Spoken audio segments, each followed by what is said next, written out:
Christian heaven and hell. The Christian imaginations of heaven and hell grew in a crowded field. They drew on Hebrew hopes of vindication, Greco-Roman imagery of rivers, gates and judges, and Mediterranean ritual habits, and then revolved those motives into a distinctly Christ-shaped vocabulary from modest early Christian communities, competing with other late antique sects and rugged philosophical schools.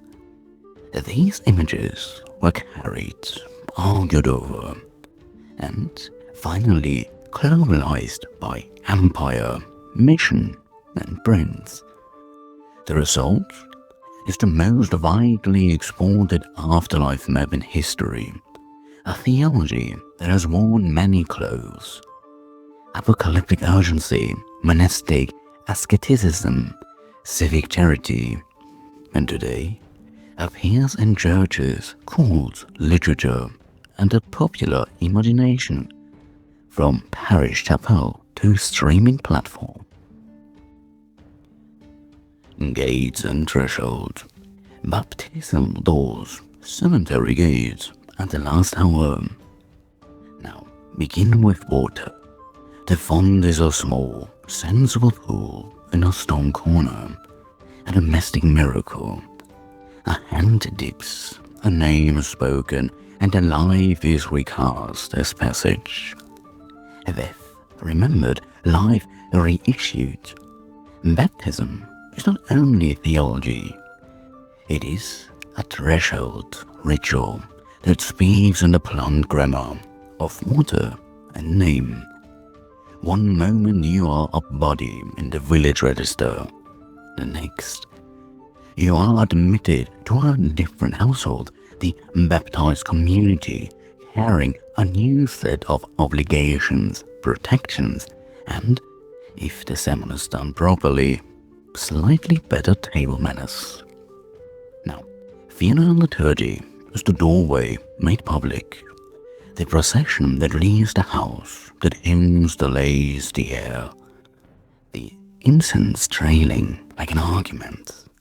These are formal acts of displacement. The coffin crosses the parish boundary. The bell tolls in clear arithmetic, and the community performs its accounts. Who will pray? Who will remember?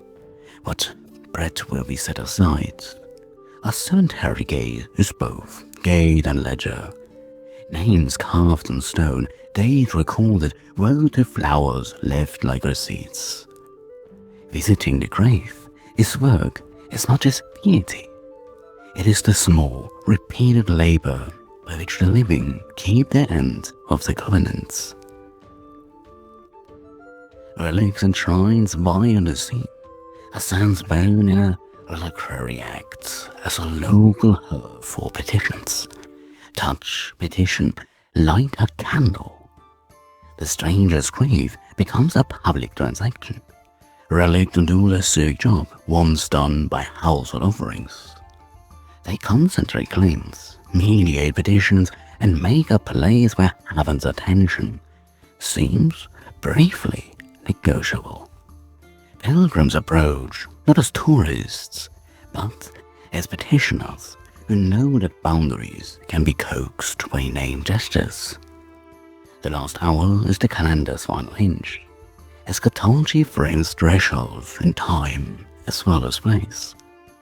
The parousia, the trumpet, the cosmic signs that are the world's appointment book. This single hour joined a larger timetable, a trumpet for the community, not merely for an individual. The living keep a watch for signs, because in this imagination, a scene might open for everyone at once, and the rightness of small mystic labor will matter in bulk. The parousia is public. It is a civic summons that requires more than private grief to answer. Liminal practices prepare each crossing. Confession and penance are practical liturgies. name the wrong, make reparation, receive absolution, and tidy up your moral paperwork before the final doorway. Last rites, viaticum, anointing the priest's hands, are not theatrical flourishes, but functional provisioning, spiritual food, a sealing prayer, a communal handing over. These rites are small, administrative acts of mercy, the kind of things families do, because ritual and bureaucracy, oddly, share a purpose: to make transitions legible, accountable, and survivable. The tone is quiet and brisk. Thresholds here are neither whimsical nor merely sentimental. They are civic technologies. Baptism enrolls you into a public household. Funeral rites update the community's ledger. Relics and shrines act as municipal petition rooms. The parousia scheduled a universal audit. Confession and last rites tidy the accounts. Do the rites? Not as superstition, but as the social work that keeps memory, obligation, and mercy in circulation. Transit and Psychopomps, angels, saints, and the intercessory roads. Guides and escorts are institutionalized. Angels, mature saints, and priestly intercession perform the old psychopompic work within a theological economy of prayer, sacrament, and mediation. When the old ferries and households guides were folded into a new ecclesial map, they did not disappear. They were given uniforms.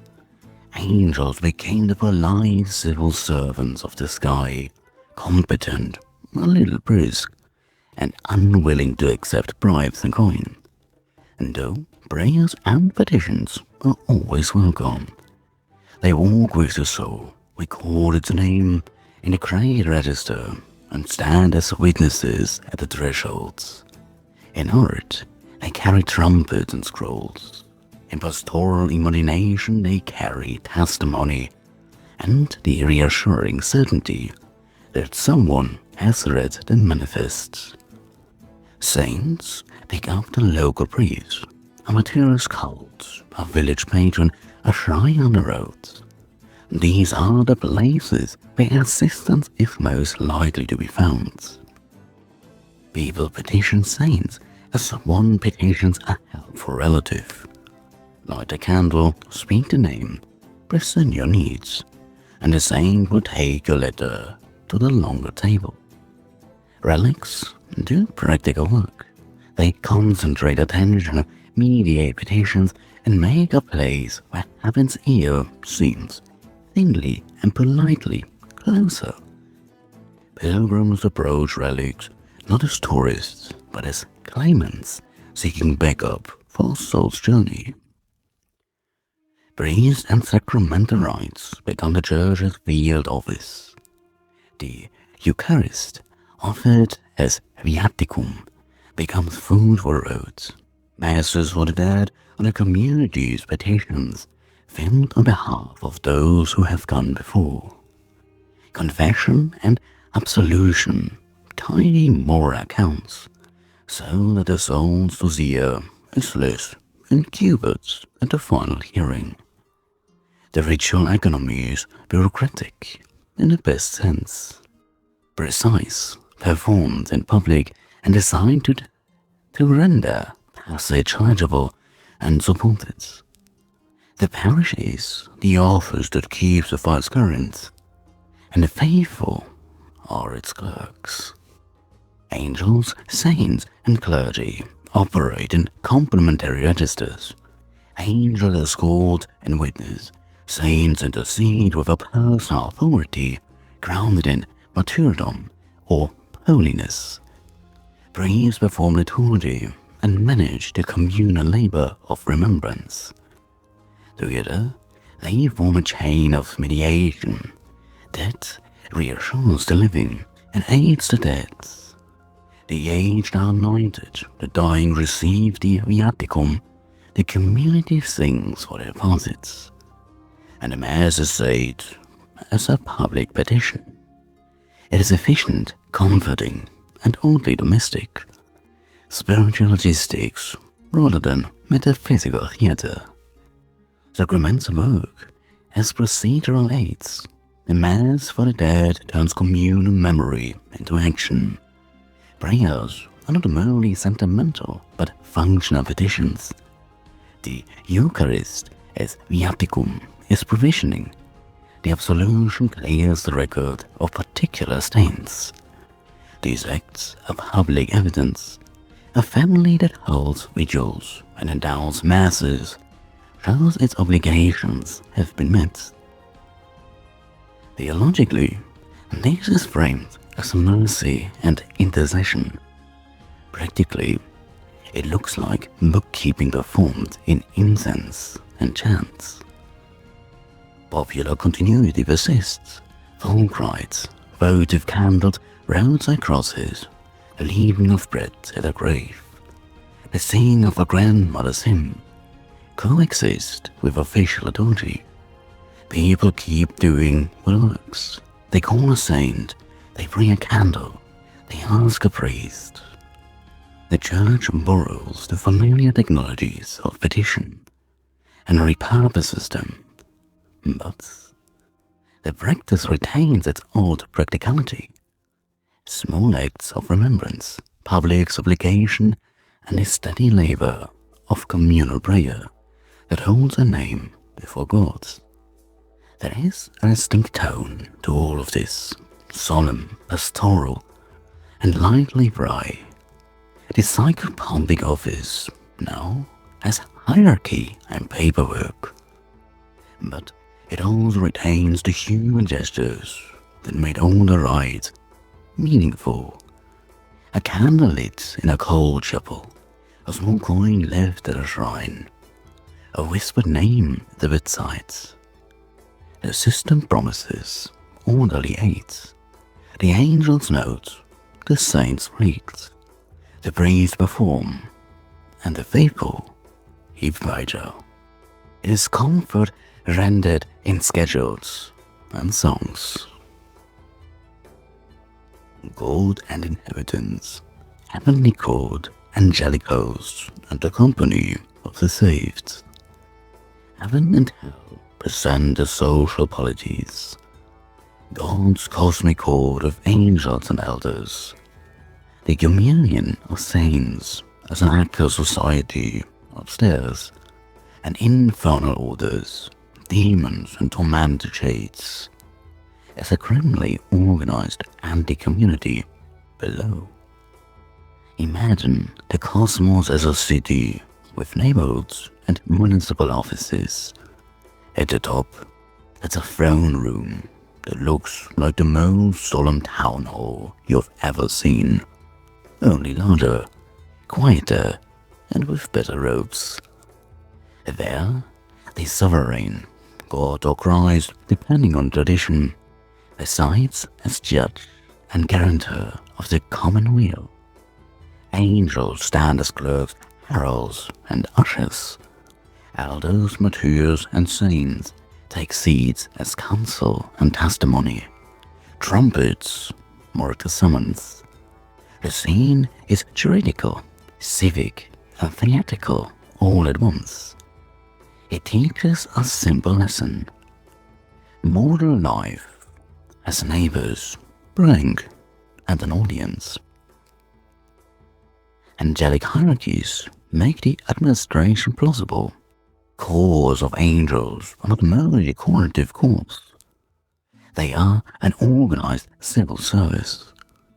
Messengers, guardians, record keepers, and sometimes rather officious ushers who will not tolerate late arrivals. Seraphim, cherubim, archangels.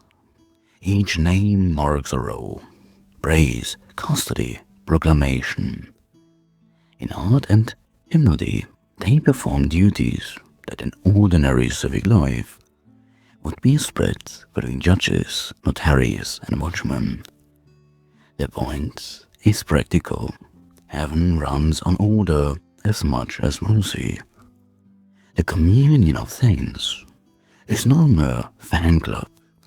Martyrs, confessors, virgins, and holy teachers form an active society that intercedes, instructs, and models what the life of the city above looks like. They are the elders who remember precedents and the sponsors who vouch for newcomers. Saints are portrayed as the moral midwives of communities.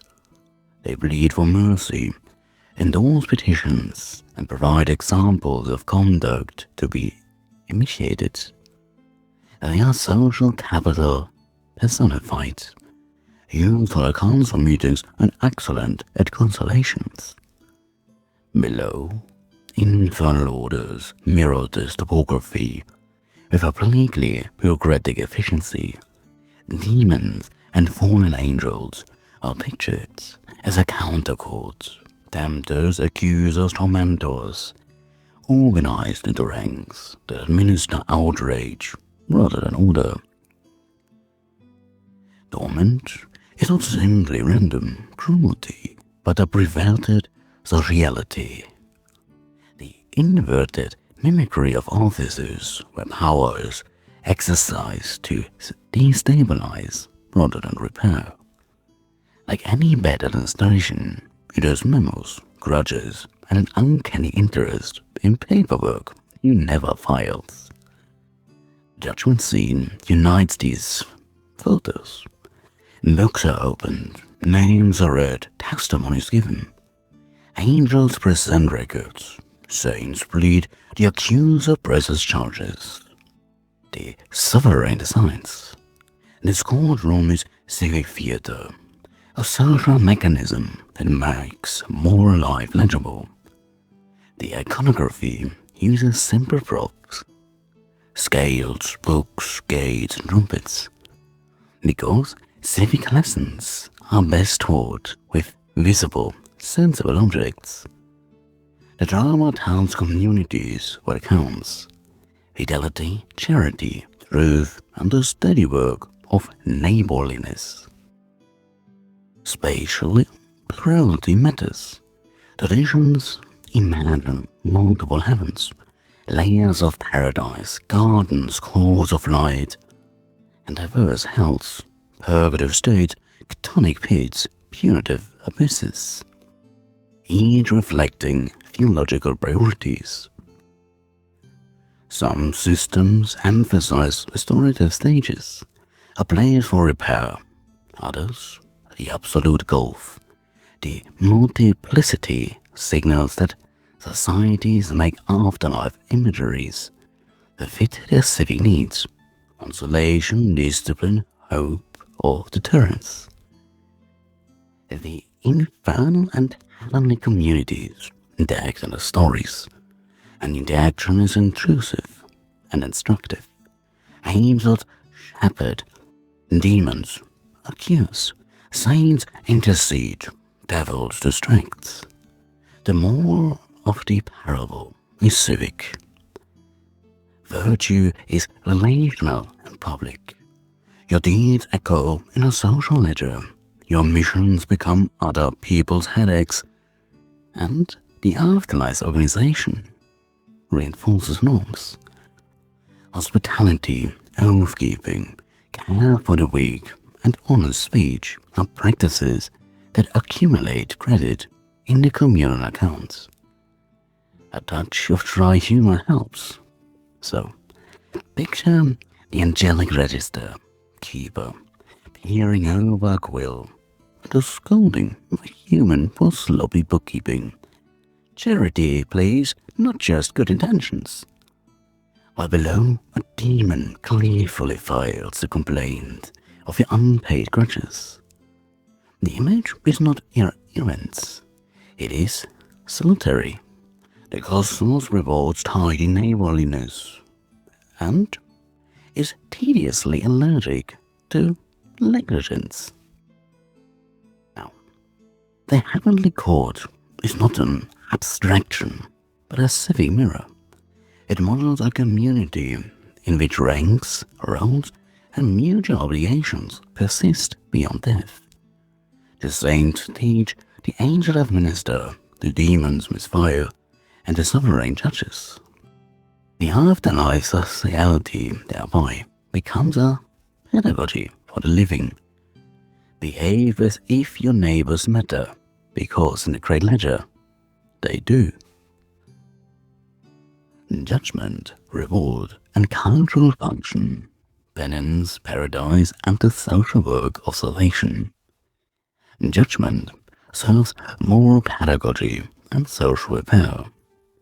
Rewards, beatific vision, communion with God, and punishments, alienation, loss of God's presence, or purgation in some traditions, a frame to sustain ethics, communal solidarity, and pastoral care. So, start with a courtroom that smells faintly of incense and boiled breads. Not a place of theatrical condemnation, but a civic workshop where communities learn how to live together. In Christian imageries, judgment is not merely metaphysical theater, it is moral technology. It teaches, it corrects, and it organizes the way people treat one another.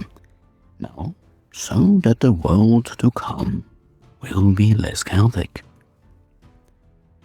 The point is practical. Belief about the last things disciplines behavior in life and provides mechanisms for repair when life goes wrong.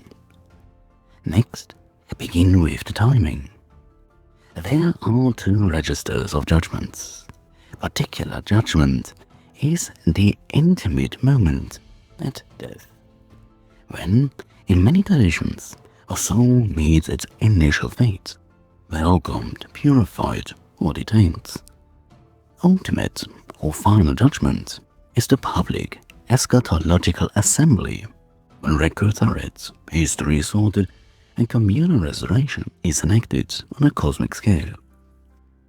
Think of the first as the Beside audit and the second as the Town Hall review. Both matter because one shapes pastoral care for the dying, and the other supplies a public horizon that turns private sorrow into shared hope. Promise and reward are not abstract rewards, but social reunions. Paradise and the beatific vision are pictured as reunion and rest. Restore relationships, heal memories, and participation in the life of God, understood as perfect charity. The imagery is domestically resonant.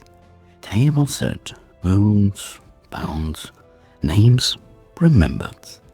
Because theology here aims to reassure families that loss will be mended and that virtuous life accrues communal benefits beyond the present crisis. You see, punishment is framed with pedagogic purpose. Different traditions describe it as eternal separation from God, as corrective purgation, or as a moral consequence that isolates a person from the community of the saved.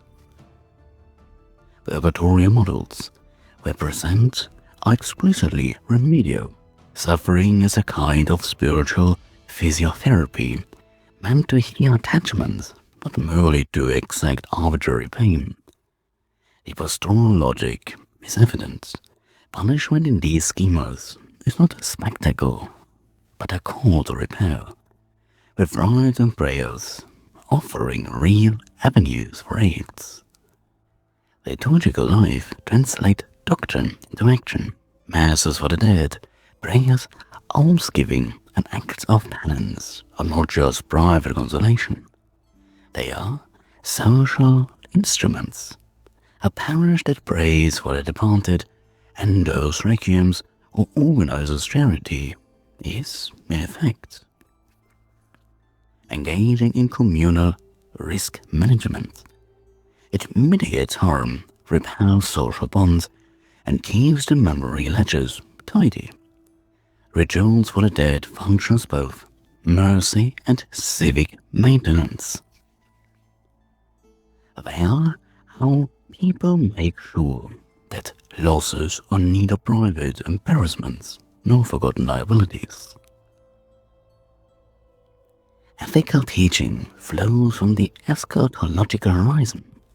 If the future will vindicate the wronged and reveal the hidden kindnesses, then present behavior acquires weight. Charity, hospitality, oath-keeping, and public restitution become practices with long-term social returns. Communities thus use eschatology as pedagogy. Sermons, rites, and public acts teach citizens that moral economics give, repair, remember, produce endurable goods and human flourishing. The social function is strikingly pragmatic. Belief in judgment and afterlife fosters social cohesion in, yet again, 3 ways. It incentivizes care for the vulnerable, almsgiving. It institutionalizes repair, confession, restitution, rites. And it memorializes obligations, liturgies, endowments, burial associations. In periods of crisis, war, plague, exile, eschatological hope operates as social medicine. It sustains moral, channels grief into communal practice, and supplies a narrative that transforms victimhood into eventual vindication. Art, law, and civic ritual inherit the motives, from moral circles of the Last Judgment to wills that fund perpetual masses. Cultural institutions use eschatological language to teach and regulate. Legal and charitable practices, bequests for masses, guild funds for funerals, confraternities, make religious rhetoric operative in civic governance. The theology thus becomes institutional practice.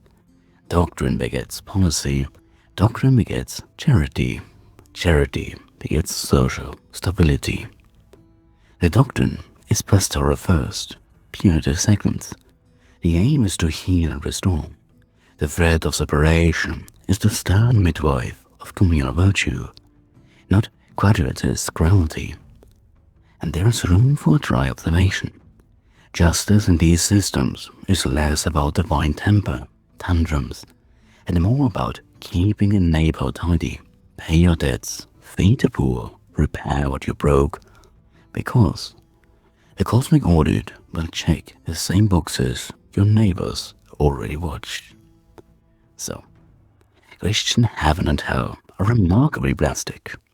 They picked up rivers, judges, ferrymen, and feasting halls, then refashioned them into a grammar of grace, guilt, and community. The forms serve pastoral ends, comfort, discipline, and social repair, but also becoming bold historical images that continue to shape how billions imagine what comes after.